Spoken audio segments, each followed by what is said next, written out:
Jim Walker and the Redemption Hymn.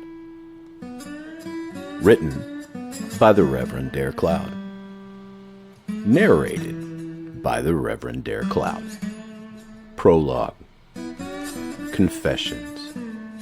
Dear Mr. Walker, I address you by that name because I've heard it's what you've chosen to go by these days. You claim it to be your birth name, but whispers on the wind tell me otherwise. Who am I to argue with the wind? After all, it's been here a lot longer than the two of us combined. In my native tongue, we call it Nilch-E, but in that dying language, it also means far more than just the breeze sweeping the back of your neck on a hot day. Nilch-E is the creator, the life giver, the healer, but can also be a mischievous force. I learned that lesson many moons ago, and I should have heeded its warnings. I'm sure you're just as surprised I know you're still alive. Same as you are the fact that a dying Navajo woman knows how to read and write English. Life is full of surprises, and it's a shame I'll have to leave it soon. Then again, there's a huge part of me who can't wait to take the long journey to the other side. I've done horrible things, Mr. Walker. Horrible things. But those horrible things have been done to horrible people. Does that cure the wrong? My given name is Weeping Cloud, and this is my deathbed confession. I can't promise what I'm about to tell you will give you the answers you seek. You see, she's very unpredictable. I'm sure you've heard by now the rumors of the infamous Verde River Massacre, but I'm certain they all pale in comparison next to what really took place. Even though a full year has passed, the people who inhabit this area still aren't quite ready to hear the truth of what took place at the end of the last growing season. But then again, neither are you, Mr. Walker. I can only hope you're sitting down while you read this.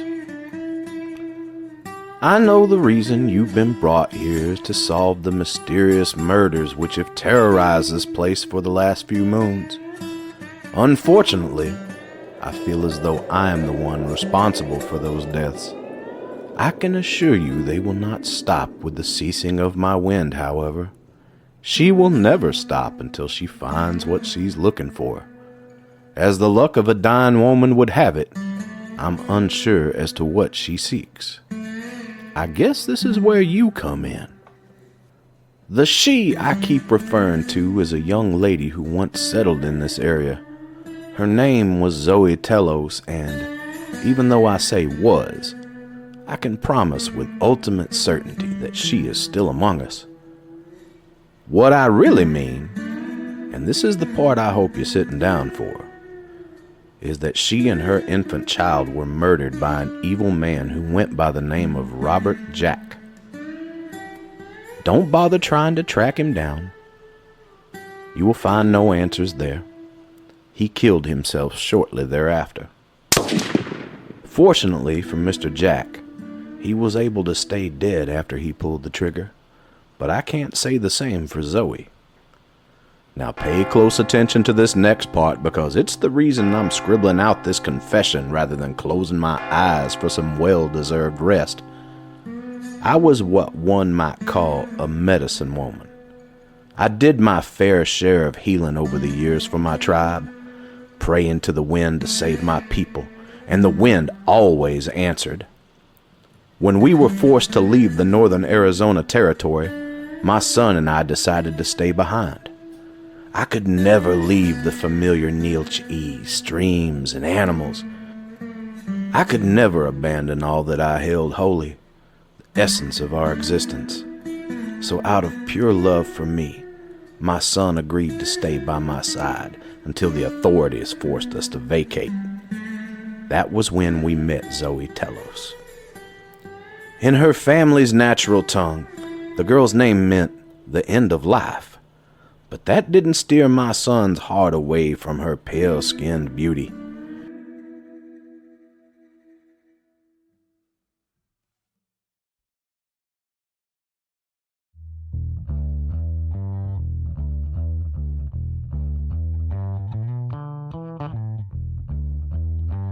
We were being pursued by the army when we landed on Zoe's porch in dire need.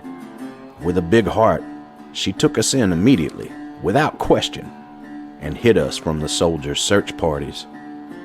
She had been all alone in this spacious home on the banks of the Verde River, and she invited us, 2 separate strangers, to fill that space.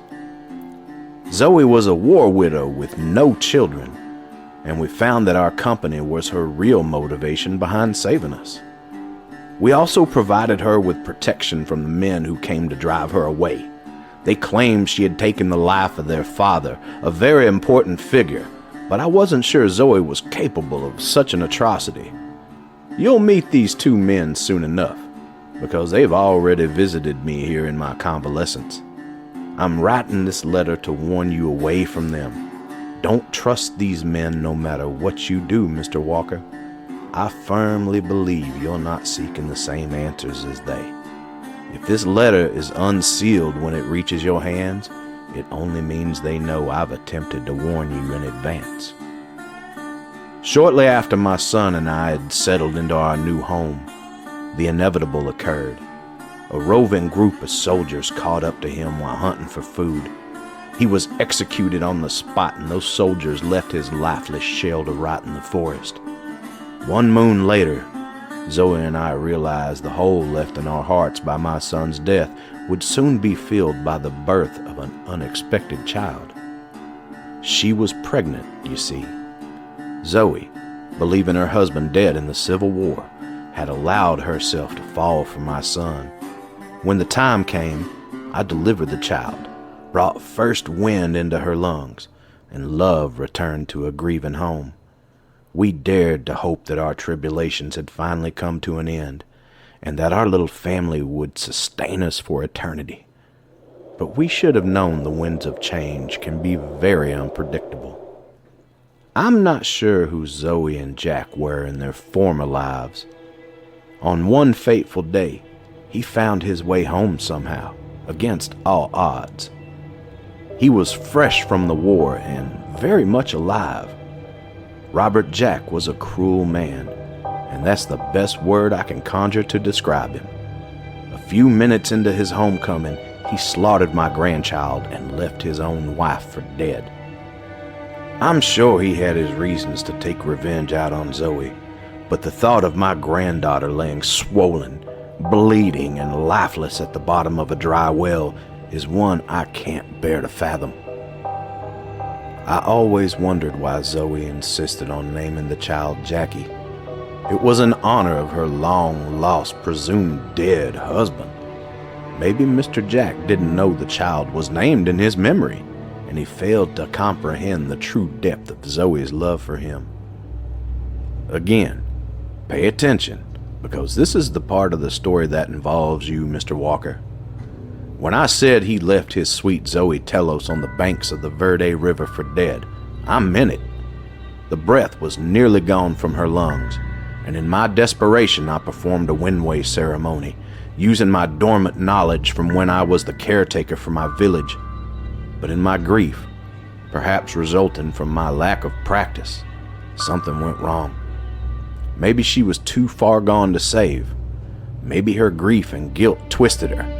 You see, Zoe Jack Telos is not quite dead, contrary to popular belief, and she feels guilty for soiling the sanctity of her marriage to the man she loved more than anything on the face of this land, the moon, the stars, and whatever else lay hidden beyond the darkness above. You can choose to trust me if you like, Mr. Walker, or you can listen to the advice of the narrow-minded masses who have sickened the land of my people. Zoe Telos is no ordinary woman, and I can guarantee you her thirst for blood of the unfaithful is far from quenched. Trust me when I say it's going to take a lot more than those pistols you white men worship to put Zoe Telos in the grave. Find the grieving mother, and you'll find the cure to the curse placed upon this once great land.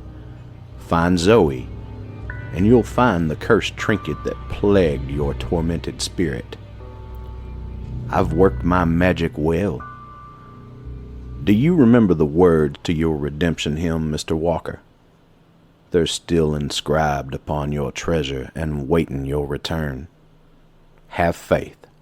This will all be over soon. Weeping Cloud.